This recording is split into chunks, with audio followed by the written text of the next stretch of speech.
Number 10. New Gods. Eternals, being Jack Kirby's creation, also have an obvious connection to some other work he had done a few years prior over at DC. Yep, we're talking about the New Gods. The Eternals allowed Kirby to continue to explore similar themes and characters tied to a world steeped in mythos, gods, and of course the cosmic realm of superhero stories. Who doesn't like to get a little bit cosmic, am I right? The Dark Gods were created in 1971 by Jack Kirby, appearing in New Gods issue number 1. The Eternals also made their first appearance in their own book, The Eternals issue number 1 in 1976, and were of course also created by Kirby. Number 9. Thanos. Thanos is actually one of the Eternals, a Titanian Eternal, but one nonetheless. He was born of the last Titan Eternal, Sui-san, and the Eternal mentor from Earth. Thanos actually has ties not just to the Eternals, but also kinda to the villains that we believe they'll be seen protecting from Earth in the MCU, the Deviants. Thanos himself was born with the Deviant Syndrome, which is considered a mutation and a genetic predisposition, only believed at this point in time to occur in Titan Eternals. Thanos is believed to be the only Eternal to have ever experienced this genetic mutation. However, while he has been genetically altered by the Deviant Syndrome, don't expect him to show up alongside the Deviants in the MCU. Because although they kind of share that name, Thanos for his condition, the Deviants for their race, they're both pretty separate. I don't know if it'll come up in the MCU that Thanos is technically, like, suffers from the Deviant Syndrome and kind of has that connection, but that would be pretty cool. It'd be pretty cool. Number 8. The Celestials. When it comes to the Eternals, it's important to note that they were part of an experiment devised by the Celestials. The Celestials came to Earth and chose a prehistoric tribe of humans to manipulate and alter with their power and technology. The Eternals were given great cosmic power that also allowed them to learn how to control every atom, every molecule of their being over time. As a result, they also became virtually immortal. Even if they and their body was destroyed and scattered, it was believed that they could resurrect themselves, or be resurrected. Number 7. Jack Kirby created them after DC. It's pretty normal for actors to play major roles in a DC comic movie and then a Marvel comic movie. But what about comic book writers? Has that ever happened before? Yes. Legend Jack Kirby actually spent a little bit of time over at DC when he created the Fourth World Saga, which included Mr. Miracle, the Forever People, and the New Gods. Now, once he returned to Marvel, he was inspired by the large-scale cosmic sci-fi elements and thus began to write and draw the Eternals, which made its first Marvel debut back in 1976. See, Kirby's idea was to publish it in European-styled volumes, and he didn't want it to cross over with other Marvel characters or events, just to be its own independent thing. So while Jack Kirby launched the Eternals initially, like most comic book events or characters, it ends up being redone in order to grow, or in this case, to get a little bit weaker. So Neil Gaiman reintroduced readers to the Eternals in the early 2000s, and this time around, he put them on modern-day Earth with no recollection of their past or powers. And this is what I think we might see in the MCU a bit. Maybe it'll end like this. Maybe their whole timeline will end, and then at the very end, you'll see that it's like taking place during Captain Marvel or some other prequel stuff. Who knows? They can kind of do what they want. They're kind of doing what they want. It's pretty impressive. Number 6. Not alone in the cosmos. As evident with the Titan Eternals, of which Sui-san was left as the lone progenitor, the Eternals that we know from Earth were not alone in the cosmos. They weren't alone on Earth as they had the Deviants, and they weren't alone in the cosmos as many other planets of note also had their own subspecies of Eternals. The most easily recognizable alien races who also had their own group of Eternals were the Kree and Skrulls. Both of these groups were created by Celestials who selected a small group of ancient ancestors of those alien races during their visit to their home planets millions or billions of years ago and experimented on them to create the Eternals. Various different alien races of Eternals. Everybody gets an Eternals. You get Eternals and you get some Eternals. Eternals for you in the back. Number 5. The Generations. Another way to divide the Eternals is generationally, as not all of them are actually the original Eternals. In fact, many of the main Eternal characters that we are familiar with are actually the offspring of other Eternals. Some Eternals are second or third generation, whereas others are as young as 5th generation. There are those who are born before the fall of Titanos, who are considered first generation, those who were around for Cronus' experiment, presumably born well before it, I assume, who we consider second generation. Third generation are those born after the experiment. Fourth generation were born after what is referred to as the coming of the second host. And finally, there are those that were born after the coming of the third host, which are considered the 5th generation of Eternals. 5 generations. I don't know why, but now I'm imagining like the Eternals is like a sitcom, like Full House. It's like all these 5 generations of Eternals trying to coexist in one house. I don't know why I imagine that, but here we are. Number 4, who are they? Just who are the Eternals though? We know where they came from, and we know of other Eternal groups out there in the Marvel cosmos, but who are the Earth hero team that we have come to know as the Eternals? And would we recognize them from myths or history if we saw some of them? Some of the original Eternals were Icarus, who shares connections to Noah with his ark from the Bible, and the Greek hero Theseus. Although I don't know if he actually shares any connections to the character from Greek myth Icarus, which is kind of weird. Circe, who shares a connection to the mythical sorceress Circe, though the spelling of their names is different. Zuras, often paralleled with the Greek god Zeus. His daughter Athena, often paralleled with the daughter of Zeus and goddess Athena. Kingo, originally a samurai turned famous action film star. Makari, originally the son of the Eternals Varen and Mera, often paralleled with the Greek deity Hermes. Phaistos, who many once thought of as Hephaestus, the blacksmith and weapons forger from Greek mythology. Ajax, son of the Eternals Aima and Eryx, mistaken for the Greek warrior and hero Ajax. Ajax's sibling, Sprite, often mistook as Shakespeare's Puck and literary character Peter Pan. Gilgamesh, who historically was, well, the great leader Gilgamesh, and is often mistook for mythological heroes Samson and Hercules. And the more villainous Eternal Druig, cousin of Icarus, once a famed KGB agent. And that's just to name a few of the Eternals. That's not even all of them, obviously. You also might have noticed that some of their stories, origins, and genders have been changed in regards to their MCU versions. So watch out for that. Should be exciting. Number 3, early humanity. The powers that the Eternals obtain are quite the spectacle. Early humans saw these powers and are said to be responsible for giving us a handful of our mythological gods. Like the Eternal Makari. He's the son of Varen and Mara, born in Olympia in Greece. Now he's a member of the Eternals Technologist Guild, but he has the ability of super speed. So the ancient Greeks deemed him the legend of being the speedy messenger and god Mercury.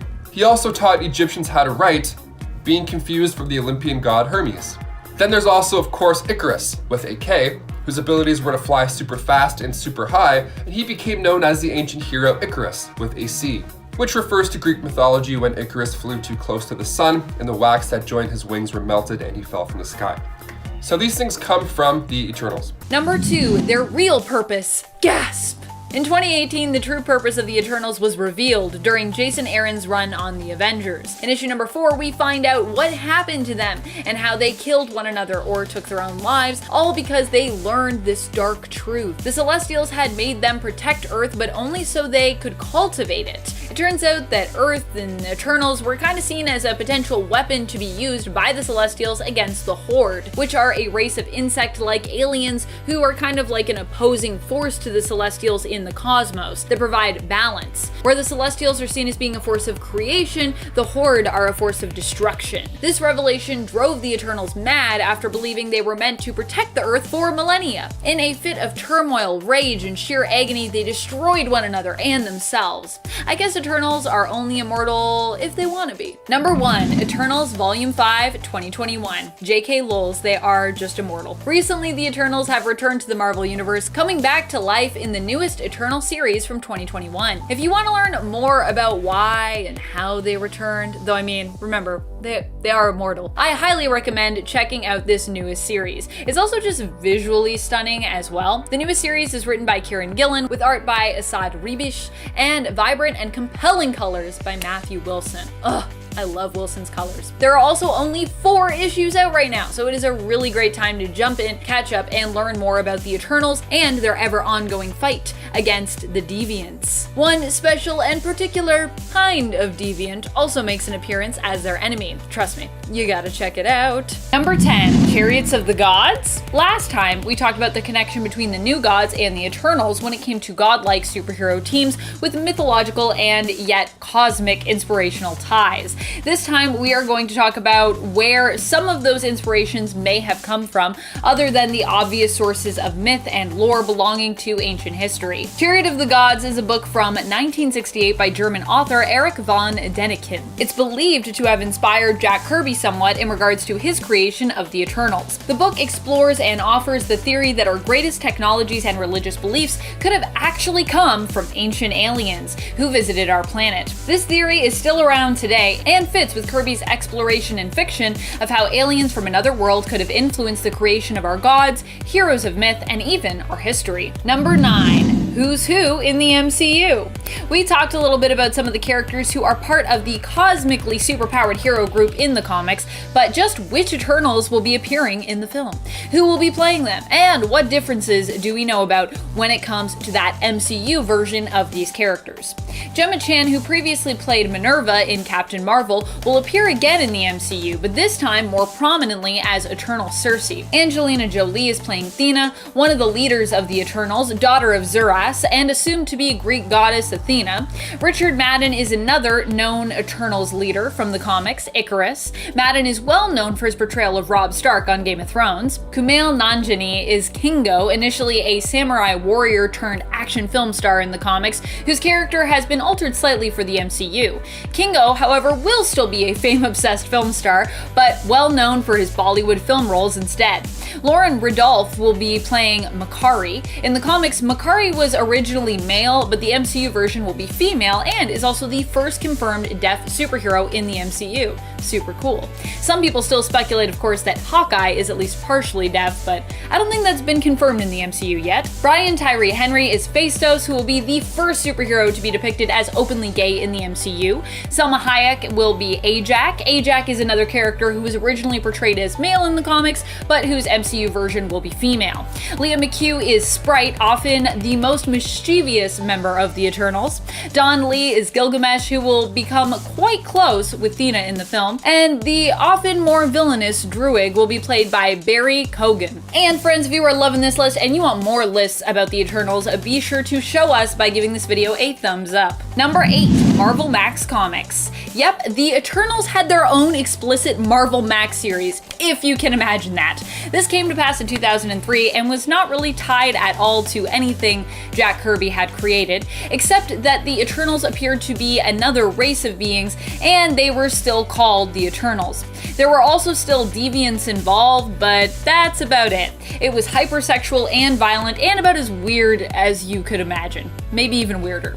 This version of the Eternals only lasted 6 issues, thank goodness. It was not well received, but fortunately we would get a well-received reboot of the main continuity Eternal series after it in 2006. Number 7. The Deviants. The Eternals' main enemies in the film will be the Deviants. But just who are the Deviants exactly? Well, the Deviants first appeared as the enemies to the Eternals way back in their first appearance in Eternals issue number 1, with them also having a retconned first appearance even years before that in 1940 in Red Raven comics. But that was also, of course, before they existed in terms of their character creation, so you can take that one with a grain of salt. They were created by the Celestials at the same time as the Eternals out of prehistoric ape-like human beings, but where the groups of ape-like human beings who were turned into the Eternals were made beautiful and given cosmic power. The Deviants instead had their DNA unstabilized, which resulted in various extreme mutations, which also meant that any children of the Deviants, any offspring they had who managed to live, looked extremely different from their parents. The Deviants were often labeled as monsters and saw the Eternals as their enemies and their rivals. And friends, before we move on to this next spot, if you are loving this list and you want to learn even more about the Eternals, let us know by giving this video a thumbs up. Number 6.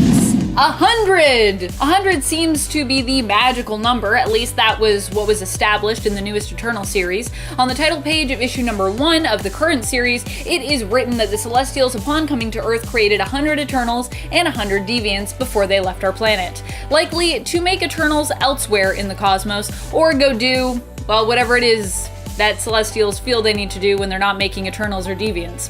Of those 100 Eternals, not all of them are from one area. In fact, they are divided up into kind of regions or factions depending on where they're from or where they are based on Earth, or depending on other Eternals that they find they align with.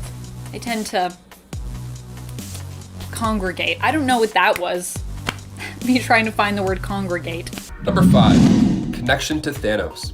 So we've seen the Great Titan get his head cut off, we've seen him turn to dust, but we might just end up seeing even more to him after all. See, in the Marvel comics, it was retconned that both the Titanians and the Uranians were actually Eternals the entire time. So Thanos is now technically an Eternal, which would make for an interesting backstory to learn in this movie. Hope we see that a little bit. The MCU should be going this route because in Avengers Infinity War, the Red Skull refers to Thanos as son of Alars, who is an Eternal. That, and we've also seen a Celestial in Guardians of the Galaxy 1 in full armor, and in Guardians of the Galaxy 2 as, well, Kurt Russell. So I believe in a flashback we'll see more of the Titans' home life, hopefully. Maybe we'll see baby Thanos. And then someone can do Don Cheadle's idea, you know?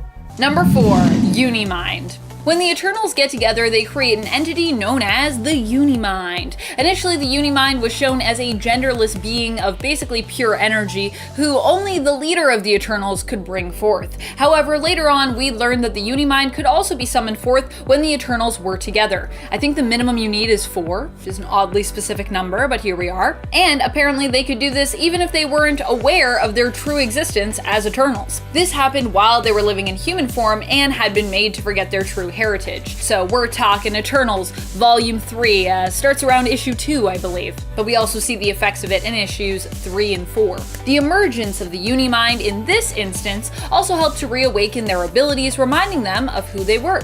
Number 3, their purpose. So why did the Celestials create the Eternals, you might be wondering? Was it just a mad science experiment, or a bit of fun for all the powerful cosmic beings? Initially, the Eternals are led to believe that they were actually created to be Earth's heroes and protectors, which is another reason that the Deviants and Eternals come into conflict. The Deviants believe that they were meant to inherit the Earth according to one of their celestial creators. However, this promise was later broken and discarded by other Celestials, and so they wage a constant war against their rival subspecies, the Eternals. In fact, while Eternals are thought of as being mythical heroes and gods throughout history, Deviants have oftentimes also been a part of this mythos, appearing there as the monsters fought against and often defeated or imprisoned in legends. Number 2, the Avengers. The Eternals and the Avengers are both hero groups, but more than that, they are also both allies to one another and even friends. Some members of the Eternals have even teamed up with or been a member of the Avengers. In fact, both Cersei and Gilgamesh each served on the Avengers team at one point. Cersei ended up being offered membership to the Avengers after befriending Captain America. Gilgamesh joined the Avengers for a short time after Captain America had lost his mantle temporarily to US Agent.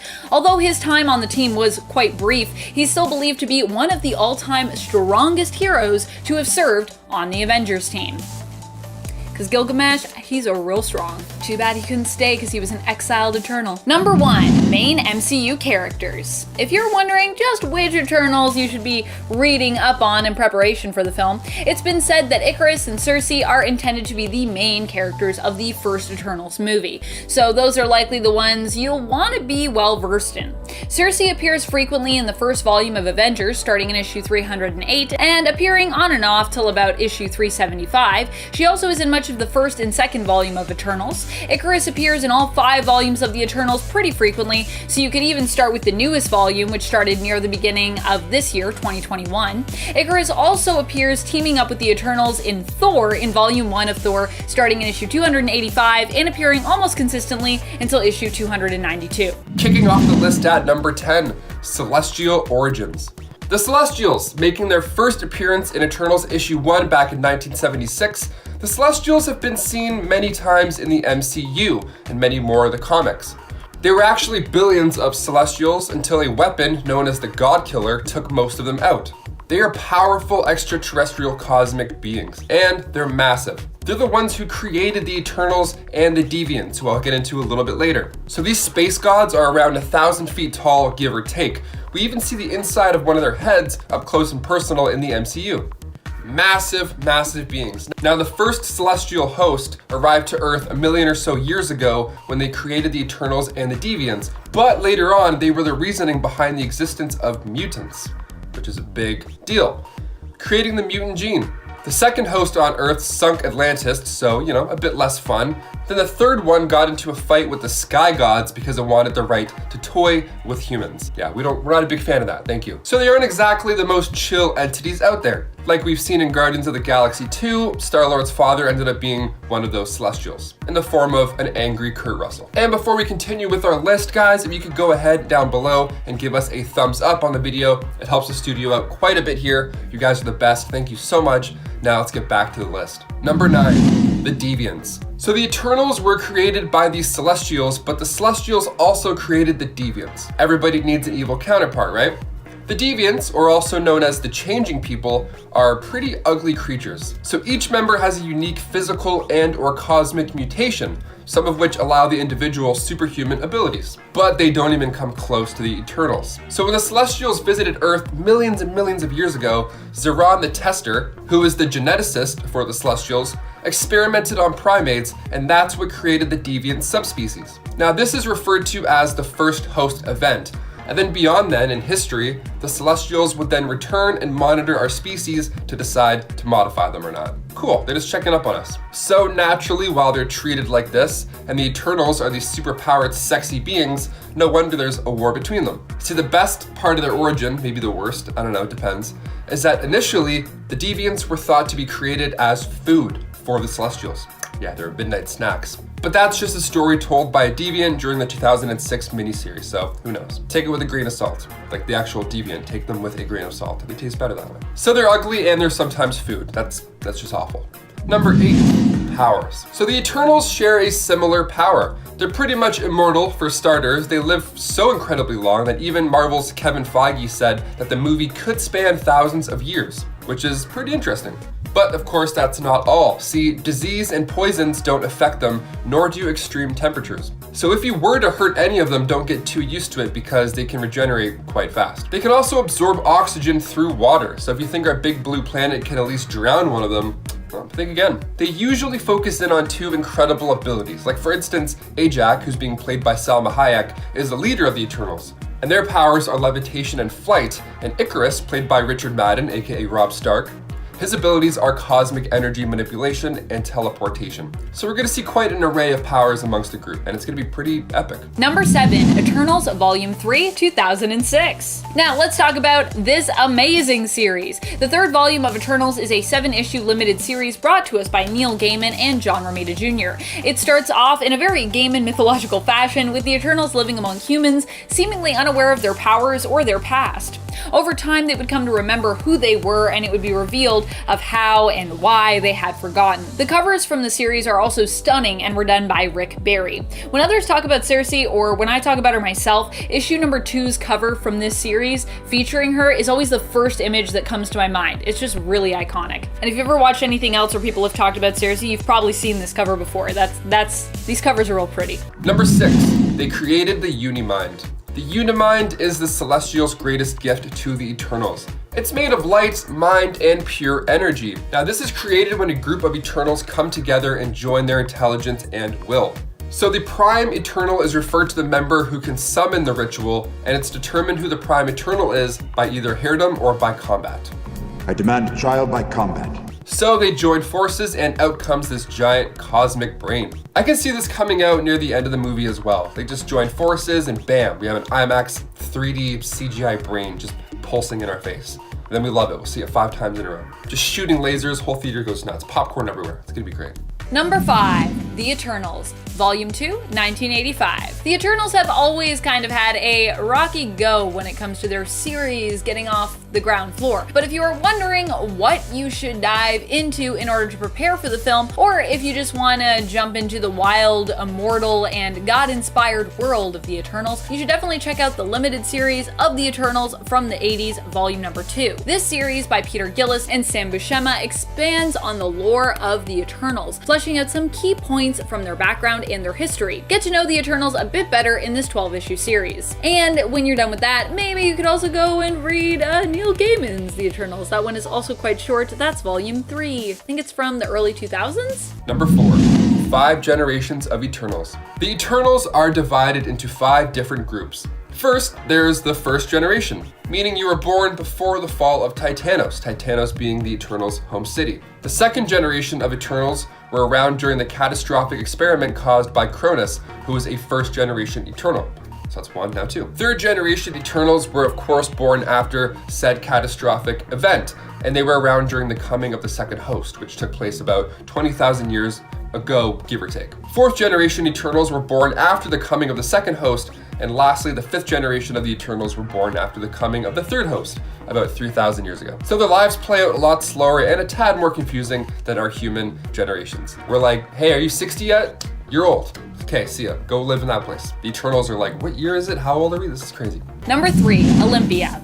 Olympia is the home of the Eternals. It has existed in a few different places on Earth, but is generally located in Greece on the Mount Olympus, but is also often shown as being hidden away there, sometimes subterraneously. Usually it's like you drop down into it. I should clarify actually after that explanation of there being 100 Eternals that the Celestials made, that the Olympian Eternals are generally the ones who call Olympia their home. Makes sense, yeah? This is the futuristic, metallic, and technology-based kind of looking headquarters for the Eternals of Olympia, which is also like what that group is called. Makes sense, because yeah, their home base is Olympia. Often when the Eternals are resurrected, this is where they first awaken again, alive once more, reborn. Number 2, limitations. While it's cool to be pretty much immortal and all, every being has their limitations in some way, be it physical or moral. In the recent retcon of the Eternals, there's a limitation on their power, and I hope this is the same for the upcoming movie. So they're programmed so that they cannot attack their celestial masters for any reason. Any attempt to do so will result in the Eternal shutting down. It's the defense mechanism of the Celestials' armor to thank for that. Another interesting rule here is that if a being attempts to attack a Celestial or engage in any way with it with hostility, the Eternals have to defend it. Even the dreaming Celestial from the comics, although if it did wake up, it would mean the end of life on the planet, but they still had to defend it by program. And number 1, Kree and Skrull connection. The history of the Eternals ended up explaining a lot of backstory for Marvel's finest, including the mutants. But there's other alien races out there that the Celestials did experiments on in all parts of the universe, not just humans. And not just Earth. Like the Skrulls and the Kree. That's right, now we're seeing in the MCU these two races after Captain Marvel introduced us to them, so the experiments put on the Kree actually inspired them to do experiments of their own, which led to the creation of the Inhumans. The Skrulls also being a creation from the Celestials makes you wonder whether or not we'll see all this tie together neatly in the MCU, or will the movie go more of a Jack Kirby route and keep it separate, kind of keep it its own thing. Honestly, I'd be okay if it was just its own movie and didn't connect to anything else.